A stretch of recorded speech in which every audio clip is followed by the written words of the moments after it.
This is episode 19 of Full Throttle, the Presidio Group's automotive industry podcast. I'm your host, Jason Stein, managing director. On a regular basis, Full Throttle serves as the industry's meeting point for great conversations with leaders across the automotive world. While we're talking about kind of consumer deliveries and last mile, right? That same thinking, same technology goes for some of the largest organizations in the world, right? We're exclusive with a couple captives. And it's, you think about this, Jason, they're spending tens, if not hundreds of $1 million on their technology stack, modernizing it, secure, cybersecurity, cloud computing, reporting, analytics. Well, why doesn't that transition all the way into the cars that they move? And now, today, we talk about the last mile. Could the business of buying and shipping cars be easier? Could the logistics of the commercial transaction be a little more seamless, perhaps not as painful, and definitely a little more e-commerce than non-e-commerce? Kevin Malik thought so. Every problem within society faces the opportunity of an entrepreneur who wants to create a better experience. And when Kevin joined a company called RunBuggy as its CEO, the opportunity was present. How to make a transaction more seamless. Kevin, a mechanical engineer, had a few ideas. In a fragmented industry, RunBuggy is looking for simpler solutions, testing the boundaries of the cloud, artificial intelligence, and a constant desire to reinvent itself as an alternative with a dose of e-commerce. RunBuggy is investing, growing its pipeline, and tying technology together to create a more transparent digital experience. As Kevin admits, there's a lot of timing involved in running a good startup, and he feels they're hitting the timing dead on, having expanded it into 13 states, all in a remote environment, and all about making the process better in the shipping business. Today, we talk the last mile, dealer expansion, partnerships with OEMs, and a lot of opportunity in the one phase of the car process that few people talk about, but that is so important. RunBuggy's mission is simple. It wants to revolutionize and modernize the car transportation industry, taking the best people and technology and making car transportation as fast and as easy as possible. RunBuggy is our guest on Full Throttle. Hi, I'm Kevin Malik. I'm the CEO of RunBuggy, and this is Presidio's podcast, Full Throttle. Well, I haven't seen our next guest in a little while in person. It goes back to last fall, but it is good to see him again, and it's great to have Kevin on the program to also talk about RunBuggy. Welcome in, Kevin. Thanks, Jason. Great to be here and excited to kind of catch up with you and chat for a few minutes about RunBuggy. So let's catch up and allow our audience to understand a little bit more about RunBuggy. And we'll start off with maybe the background and experience that you brought to the table as RunBuggy was underway, and then as you took the helm of CEO. No, that's great. I've spent most of my career, last 25 years, in the tech space, really in the corporate world, focusing on large systems, cloud computing, data centers, things of that nature.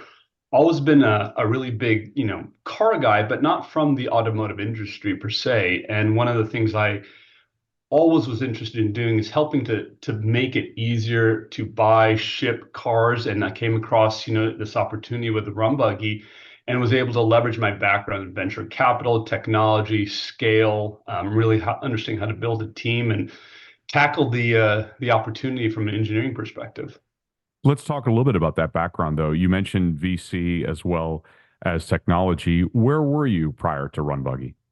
I started my career, dating myself here back in the mid '90s, but I spent about 10 years with a company called Starwood Hotels, where I, helped grow the global IT systems and help build them and watch the company evolve through acquisitions, everything from buying Westin and Sheraton to launching new brands. And post that, I joined a data center company that raised quite a bit of capital, and that's where I got my exposure to it, being the CIO there. And then continue that period with doing a lot of venture partner work, right? So helping venture firms do analysis on startups, helping them make investments, reviewing decks, making investments myself, and learning really through trial and error at that point. So I think that combination of kind of the corporate world, corporate IT, Fortune 500 leadership, plus diving down into helping founders that had just recently funded, getting their company off the ground. It's a unique kind of background that I was able to bring to RunBuggy, understanding both ends of the spectrum. And what was the appeal of Run Buggy? It's as simple as saying is, my background, really through school and everything was mechanical engineering. For the last, again, dating myself here, since I was 10 years old, 40 years, it's been cars, right? I'm fascinated with the automotive, everything from tinkering to racing to, the engineering that goes behind them, the evolution of the automotive. And I had tried to buy a car online, through the traditional channels, a little bit through Bring a Trailer, some through, what you see as Cars Commerce and Cars Gurus. And it was really hard to get it shipped to me. And it was like, hey, we'll be $700 to $1,000, pay the guy when he comes, you don't know where it is. And I realized that this is a problem, right? This is not fun. People are always interested in getting the car that they want, but it was difficult to get it to you, which didn't make sense, especially as, 10 in the last 10 years or so, everything comes to your house and everything is tracked and everything is one click. Why can't you buy your car that way? I don't mean that it's not like going into the dealership, but even if you find a car at a dealership that's 1,000 miles away, you should be able to get it to you in a seamless fashion. So that's really the genesis of bringing this all together. What was broken in the existing vehicle logistics ecosystem? I think we still hear this today, and we've got a long ways to go as an industry. But if you go and you go look to ship a car, right, it is usually a Google search. It is a individual talking to another individual. It's non-digital. It's like, hey, wait to get us you a quote, or we'll have another guy call you. You don't know when it's coming. And if you think about that, Jason, and everything else you do, if you're ordering some electronics, you're ordering clothing, you're ordering stuff for your homes, it's usually an instant price and a delivery time. And that's just the way it's expected. And it's usually mobile enabled. If you go back and look at car shipping, it is not anything like that. It is maybe sometimes a flat fee, maybe it's a service charge, and it's 14 to 21 days, depending on how far you are. And so that takes a lot of, courage for most people to believe that their car is going to get there with a reasonable cost and reasonable time. So it's really a fragmented industry, and it's really difficult. I think, the thing that is also unique about automotive shipping versus traditional freight is I'm going to go from your house, Jason, possibly to my house, right? And that makes it really difficult. No one wants their car waiting at a distribution center. They want it as soon as possible. I don't think of the hundreds of thousands of cars we've shipped, anyone's like, oh, I'm not excited about getting my car. It's like my spouse is going to be there, my friends are going to be there. We're expecting it Friday, we're expecting it Saturday, especially as you get into these home deliveries. It's a big moment, right? It's the second most expensive thing people buy. So you have this heightened expectation, right? And it should be above and beyond what happens with traditional e-commerce, but traditionally is below it, right? So even though we're all digital, Jason, we still run 7 days a week, 12 hours a day. We handle about 30,000 calls a month of where's my car? It's all digital, but people want to talk to you about it, talk to you about the process because you are not buying something for $29. Yeah. Is the world ready for what you're offering? I mean, I'm sure you've identified the enormous need, but given the history in this space, it's a little revolutionary, isn't it? I think it is, but while we're talking about kind of consumer deliveries and last mile, right? That same thinking, same technology goes for some of the largest organizations in the world, right? We're exclusive with a couple captives. And it's, you think about this, Jason, they're spending tens, if not hundreds of $1 millions on their technology stack, modernizing it, secure, cybersecurity, cloud computing, reporting analytics. Well, why doesn't that transition all the way into the cars that they move, right? Why does it stop, right? And so what we're seeing is, we're incredibly excited about 2024 and beyond. Our pipeline, our growth has never been stronger because we're able to tie technology together. So you have the transparency that you and I expect is also expected by the captives, by the fleets, the auctions. Like, why can't we just have this digitally seamless? We're running Salesforce over here, and we're running SAP, we're running all these systems, but at the end of the asset that we own, no one's digitized that price process Right. yet. So I think it's there. I think it's a unique time with a lot of lessons learned during the pandemic. I think it, I think, there's a lot of timing involved in running a good startup, and I think we're hitting the timing dead on. What's been the largest challenge, Kevin, that you faced in your role? And maybe was that more difficult than you expected?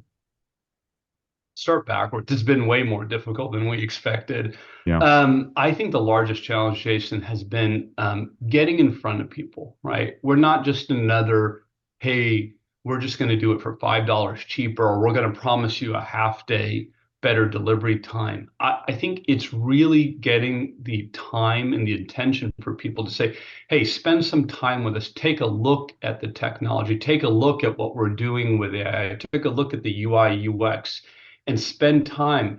And when we get to that point, we usually get a nod. Hey, let's do a pilot. That contracting phase for some of these large companies might be lengthy, but once we get them to take a look, right, then I think we've got a fantastic chance of being a long-term partner with them. Right. So that's been really difficult. I think it was a little bit exacerbated by the pandemic, where for a couple of years, no conferences, didn't really get to meet anyone. They're like, we already have a great partner. We're not changing anything right now. So, we've been doing this for about 5 years. And in the middle of that, right, 2019 is really when we got our feet going. 2020, 21, a little bit of 22 was the pandemic. We didn't meet anyone. It was a tough sell. And in the last 7, 8 months, the kind of adoption has been explosive for us. Hmm. As we get in front of people, we get to show them the product, we get to shake their hands, right? Develop that relationship. It's never been better. How are you building the Run Buggy team, and maybe how are you attracting talent? That's actually a good thing. A little bit of forced design, right? So we're talking about when we started and how we grew.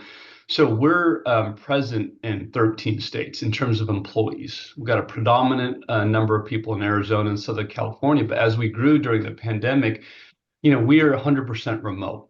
So all of our tools, all of our technology was built like that day one, right? And this allowed us to find the right kind of people, whether it's tech, customer service, operations, customer success, wherever in the United States. And as we grow, we've onboarded, half a dozen sales executives this year already in the first 2 months. It's a little bit, hey, it'd be great to have a person in a region here and here, but it is still finding the right person for the role, right? There's 28,000, I'll call it 20,000 plus dealerships. There's 30 plus OEMs. There's hundreds of fleets and auction companies. So regions aren't too important for us just yet, but it's really finding the right talent, right? And that is, I think, my number one job. It should be the number one job of any CEO of a startup. Yeah. I would even venture to say that you're not even considered a startup anymore, given the velocity and the pace that you're working at, right, Kevin? I think it's, if you look at it from a pure definition standpoint, we're not, but actually it's a really good question, Jason. And one of the things I endeavor to do, and I say this when we're meeting people, we keep adding and changing on a weekly basis, monthly basis, the technology, the processes.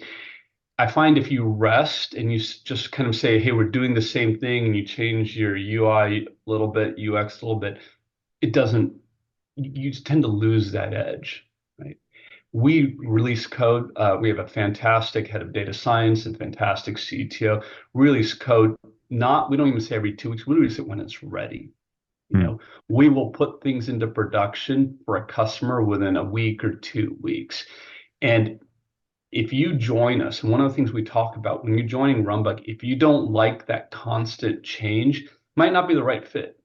We're not going to rest on what we built 6 months ago or a year ago. Right? One of the things that we announced recently was something called RunBot. We've been working on it since June. All of the OpenAI libraries we've pulled in-house, right? We use that to automate sourcing, grouping, drive down emissions, find the right kind of drivers with the right kind of equipment across the United States. It's every month there's almost like a new set of tools or capability that we push out. So in that respect, I think we're going to always act like a startup. But are we large enough and big enough with captives? Maybe we're not a traditional, 10-person startup anymore. That launch was done at NADA, correct? It was, right? And we've already showcased it several times. And I think, we have one large dealer group in particular that has taken a look at it, and it's becoming their own little assistant, right? And it's far beyond a chatbot. A chatbot is usually just like a decision tree or some basic intelligence. This is like any kind of question you can talk to it using a large language model, right? That's kind of the advantageous point right now is they interact with it and get data about their moves and their dealers and who's doing what and the pricing and the routes. So think about it as really intelligence that is in the hands of the customer also. Yeah, I was going to ask you the effect of artificial intelligence and how RunBuggy is really embracing AI. How do you, and a lot of conversation, obviously, in the industry right now about AI, how will AI change what you do?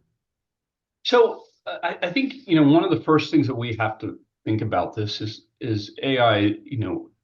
This isn't like we're going external and using external ChatGPT 4 tools. This is everything that we've brought in house. And the first step in that, Jason, is you have to have access to all of your data in a format that enables this, right? And so that means you have to have the right kind of architecture, the right kind of tools. You can't be running something legacy systems and take enablements. Luckily, we started as a cloud native platform, so everything was at our fingertips, right? We invested into the data science team, several PhDs that have this background. I think the thing that's unique about it is, it's one thing to say, oh, we can move a car from your house to my house or anywhere. It's another thing to find the optimal pricing for the shipper, the transporter instantly, not it's 50 cents a mile, $1 a mile. That's fine, that works, but that's not how you drive efficiency. There's no shortage of drivers. There's a shortage of filling their trucks to and from, backhaul to, and how do you do that across the entire United States, right? Every corner, Alaska and Hawaii included, by hand. You can't. You just can't. You just spend time on the phone, you look how to cut costs down on your people. But if you have a software that's saying, this is where this driver has driven in the past, this is where they're going, it notifies them in the app 50 miles to your right is two more cars. On your way back, you're going to go this way. Would you like it? We can't keep hiring people to do that. One of our largest captives that we're exclusive with, more than 1,000 dealerships, they look at it simply from an emissions saving point, keeping trucks full, right? The way to do that is through AI. And I think what's unique, Jason, is you also have it is the language model, right? We interact with it through Slack, actually, right? And through the system. So you can just type a question, anything you would like. Show me cars going from, where Jason lives to Kevin lives, and they'll talk to you about it. Tell me which driver is the best. Who's the best app? Who has the best kind of equipment? Hey, how many cars did I move for this OEM in the last 30 days? Whatever you can think of is there now. And this is just scratching the surface, right? Getting more and more automation through it.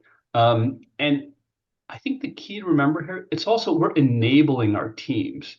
We're upskilling them. They enjoy it. They get to do more value-added work with a customer rather than just spending time looking up data.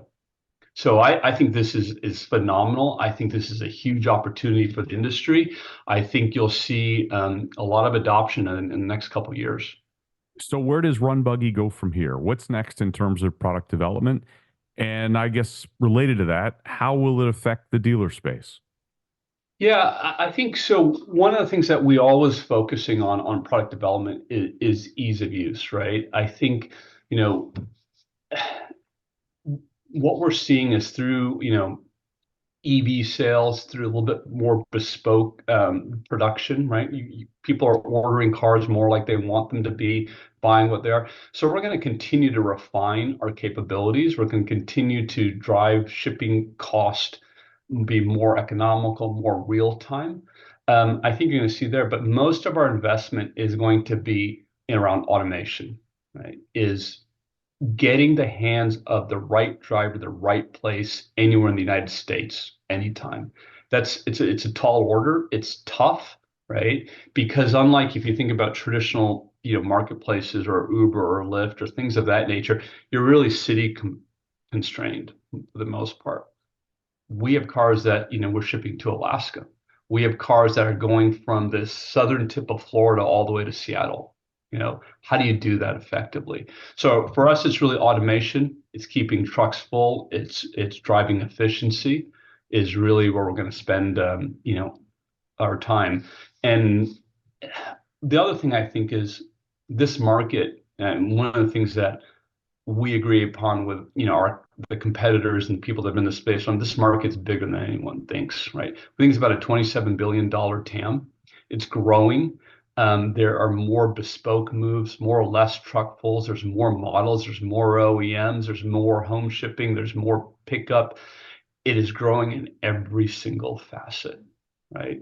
So I think it is going to be a challenge for the industry to do that effectively over the next 4 or 5 years. You're a long way from your bring a trailer example that you talked about at the outset. Yeah.